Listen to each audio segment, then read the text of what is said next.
Pagbati sa iyo, naranasan mo na ba yung pakiramdam na nagsisimula ka ng isang bagong proyekto o Oo kaya nga. isang bagong gawain? Yung punong-puno ka pa ng enerhiya, ng excitement, Oo naman, yung parang ang taas ng adrenaline mo sa umpisa. eksakto. Pero paglipas ng ilang linggo o baka buwan, parang unti-unti di mo na mamamalay, nawawala na yung apoy, parang humihina na. Yung momentum. Oo, malaking hamon yan. Ito nga yung madalas nating laban, di ba? Ang mapanatili yung sigla, yung tinatawag na momentum, lalo na kapag yung unang bugso ng pananabik medyo lumipas na. Ngayon, ang gagawin natin, bubuklatin natin ang ilang mahahalagang kaisipan mula ito sa mga material na research natin pareho. Oo, yung tungkol sa pagsukat at pag-aalaga ng momentum. Gamit yung talinghaga ng paghahasik. Ama, at mahalagang banggitin siguro na yung pinanggalingan nito ay may spiritual na pananaw. Pero ang hamon sa atin at sa iyo na nakikinig ay tingnan kung paano natin ito magagamit. Sa ibang aspeto rin, di ba? Hindi lang sa ministry. Oo, sa trabaho, sa mga team natin, sa pamilya, o kahit sa personal nating paglago. Ang misyon natin ngayon, unawain kung paano ba talaga natin masusukat yung tunay na pagunlad. Yung hindi lang basta pagiging abala. Alam mo yon? Yung difference ng activity at saka results. Importante yan. Oo. At paano natin mapapanatiling buhay yung sigla para magbunga ito ng pangmatagalan? Kasi isa sa pinakamalaking bitag, parang napagkakamala nating progreso yung pagiging busy lang. Totoo? Sige, umpisa na nating himay nito. Yung unang punto nga na kapansin-pansin sa mga material ay yung babala. Isang panganib na madalas, parang hindi napapansin. Sinasabi kasi doon na ang pinakamalaking banta raw, hindi yung mga hadlang na kitang-kita mo galing sa labas. Hindi yung external challenges. Hindi, kundi yung tahimik na pagkawala ng momentum sa loob mismo natin o ng grupo na hindi natin namamalayan. Oo parang subtle lang yung paghina. Tapos, madalas daw, yung pagiging abala, yung pakiramdam na ang dami nating ginagawa, yun yung napagkakamalan nating pag-usad. Yung business trap. Yun. Alimbawa, sa isang team project, baka puro meeting lang, puro planning, pero wala naman talaga natatapos o nasisimulan. Parang ang sipag tingnan, pero Pero walang actual na output. Walang resulta. Tama ka dyan. At yan ang nagiging sanhi kung bakit mahalagang itanong natin sa sarili. Ang mga pinagkakaabalahan ba natin? Mga activity lang ba na paikot-ikot? O mga tunay na hakbang na naglalapit sa atin sa ating layunin? Napakalaki ng pagkakaiba niyan. Yung konsepto ng pagsukat dito, hindi naman para mangontrole. hindi para mag-micromanage. Hindi. Bagkus para magbigay ng linaw, para siyang kumpas o mapa. Nagsasabi sa atin kung nasa tamang direksyon ba tayo o kung yung paghahasik ba natin ay napupunta sa matabang lupa o baka kailangan nating ayusin yung pamamaraan. Gets ko. Ang tanong, hindi lang kung busy ba tayo, kundi ang ating ginagawa ba ay may patutunguhan at nagbubunga ba? Yun yung mahalaga. Pero diyan pumapasok yung challenge, hindi ba? Kasi sa karaniwan, lalo na sa trabaho o negosyo, ang sinusukat natin yung mga bagay na madaling bilangin. Oo, yung mga numero, kita, sales figures. Productivity numbers, mga graph na pataas. Ganon. Pero mukhang iba yung gustong ituro ng mga material na ito. Paano ba nila tinitignan ng momentum dito? Ano yung perspective nila? Dito kasi ang momentum hindi lang tungkol sa bilis. Actually, higit sa lahat tungkol daw sa direksyon. Direksyon. Okay. Umuusad ka nga ba patungo sa tamang patunguhan at hindi lang iyon, mas mahalaga pa raw ang pormasyon kaysa sa performance. Pormasyon kesa performance? Paano yun? Ibig sabihin, hindi lang yung resultang tinitignan, kundi kung sino ba tayo nagiging habang ginagawa natin yon. Nahuhubog ba yung character? Lumalago ba tayo bilang tao o bilang isang team? Halimbawa, sa isang kumpanya, baka nahit nga yung sales target. 'Di ba? Mataas ang performance. Pero kung ang kapalit naman ay pagkasira ng samahan ng mga empleyado, o pagka-burnout nila. Oo nga, kung toxic yung environment. Eksakto. Masasabi bang tunay na tagumpay yon sa pananaw na ito? Yung may performansya? Parang hindi, di ba? Ay teka, napaisip ako dun. So ibig sabihin, posibleng mukhang successful ka sa labas, pero sa loob o sa pangmatagalan, hindi pala sustainable o hindi malusog yung paglago. Oo, parang ganun. Mas malalim yung sukatan na hinahanap. Gets? Yung tinatawag nga sa material na spiritual pulse na pwede nating isipin bilang underlying vitality o yung pinaka-enerhiya sa kaibuturan. Ito yung parang tibok ng pusok, hindi yung ingay lang ng makina. Okay. Ito yung kakayahang magpatuloy sa tamang direksyon at may tamang motibo kahit mahirap yung sitwasyon.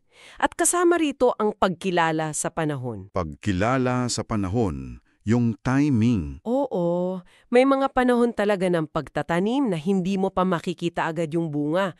Yung parang seed years. Tahimik lang. At may mga panahon naman ng pag-ani, yung harvest years. Ang mahalaga raw ay yung katapatan sa proseso sa bawat panahon.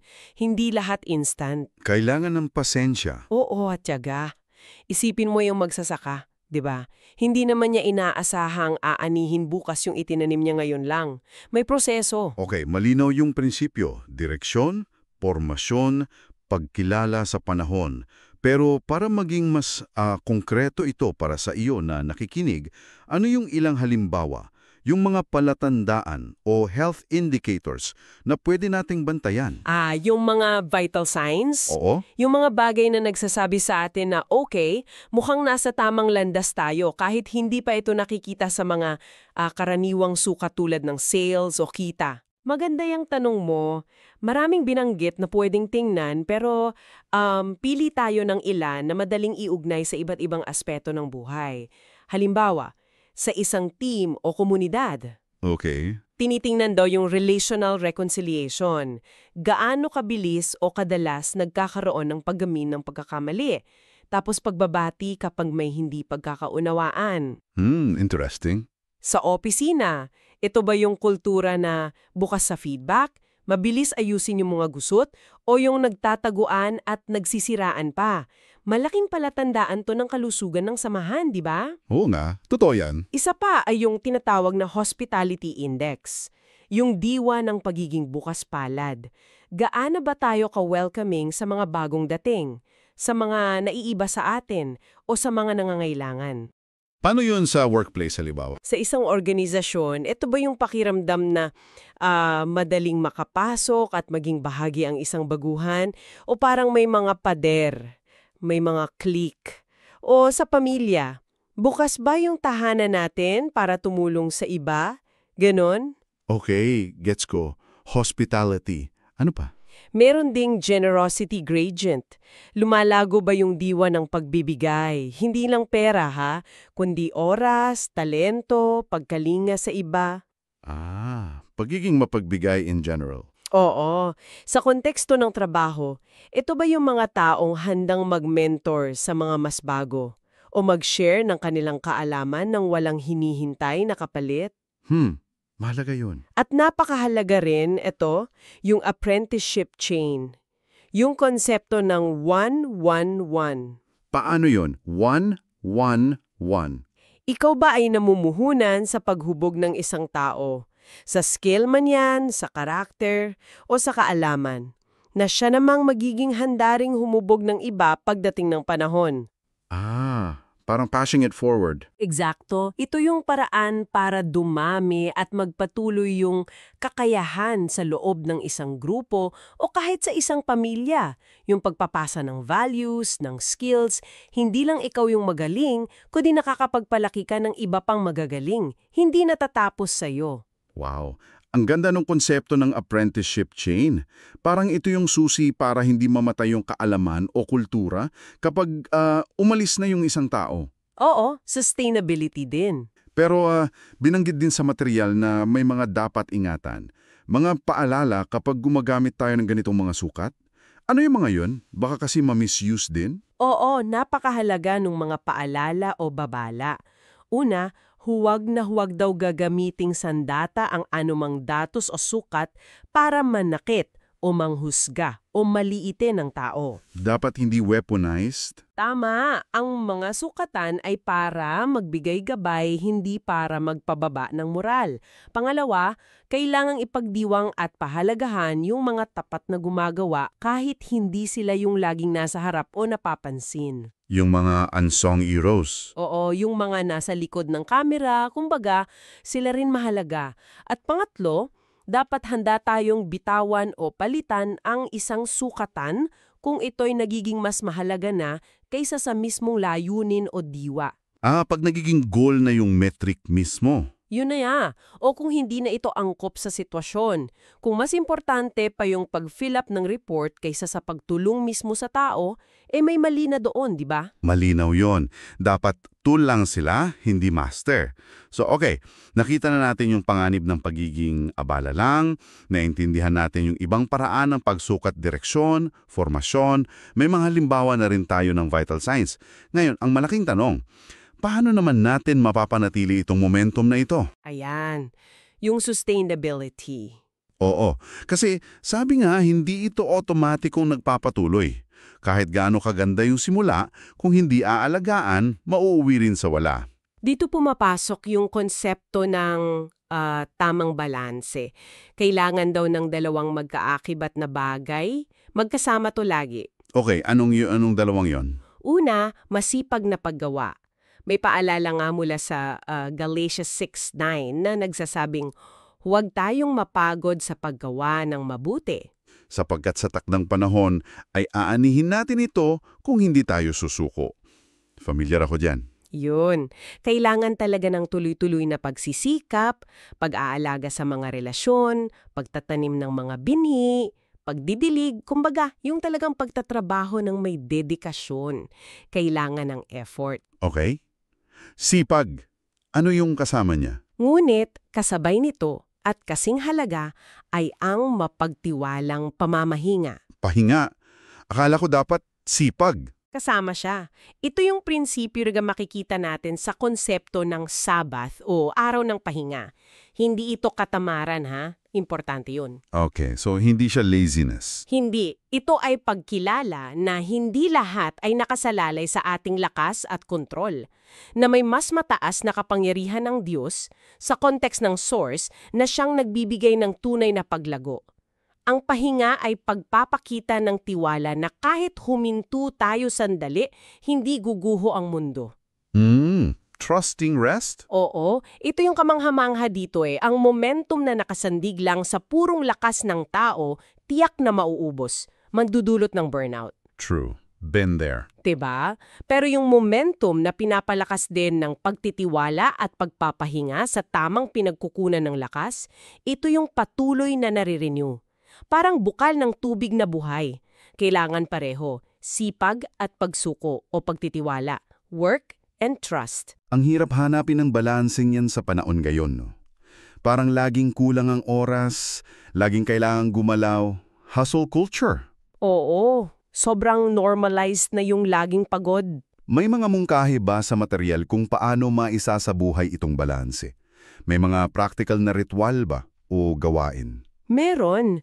May isang halimbawang balangkas silang binigay, yung tinatawag na 3x3 rhythm.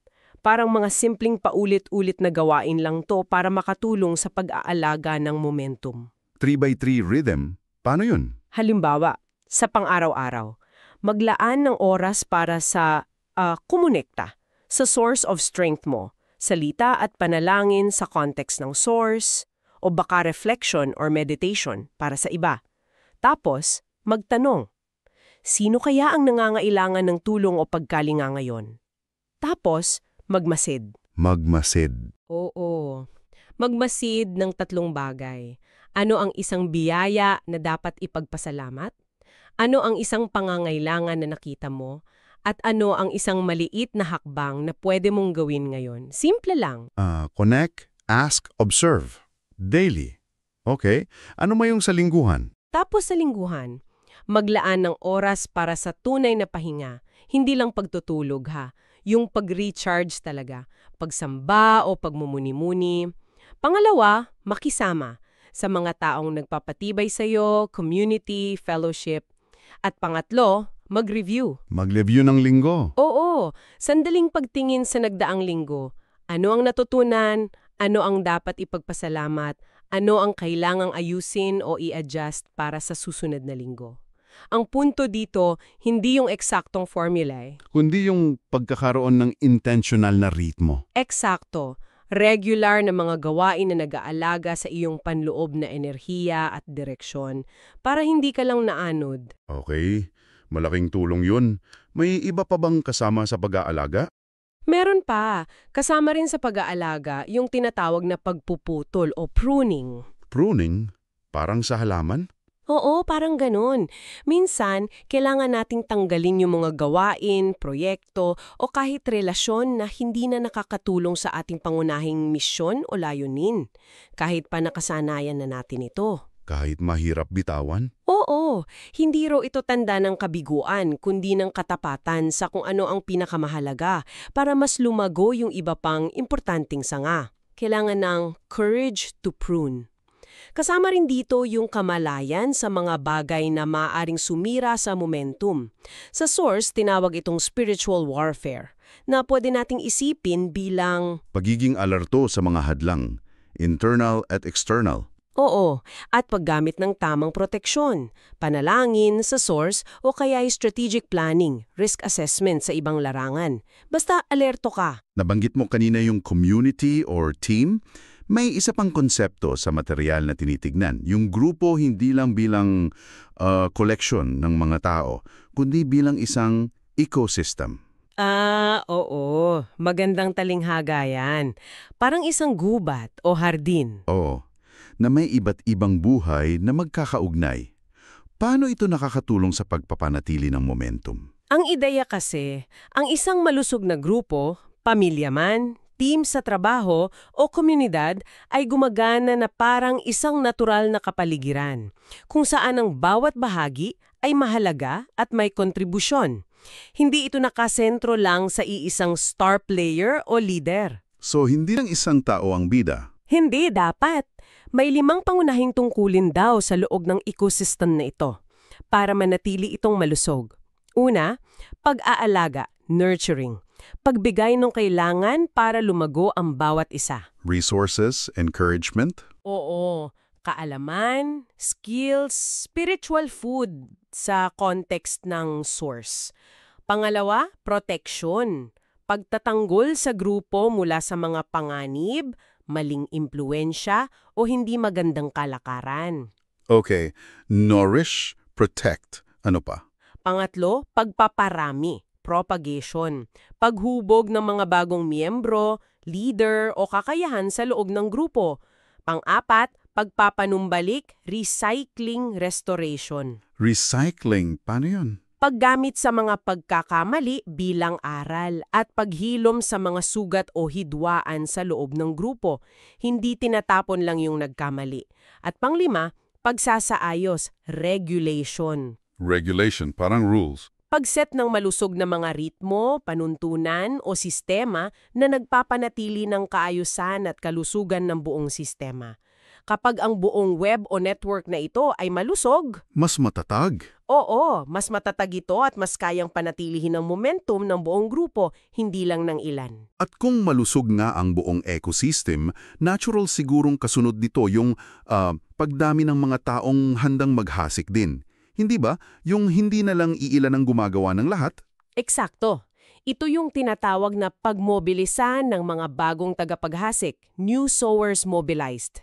Ito ay fundamental sa ideya ng pagpapatuloy at paglawak ng anumang gawain o misyon, base na rin sa mga utos tulad ng nasa Mateo 28 o Timoteo 2.2 sa spiritual context. Para hindi mamatay yung sinimulan. Oo, para hindi ito mamatay kapag nawala yung orihinal na nagsimula.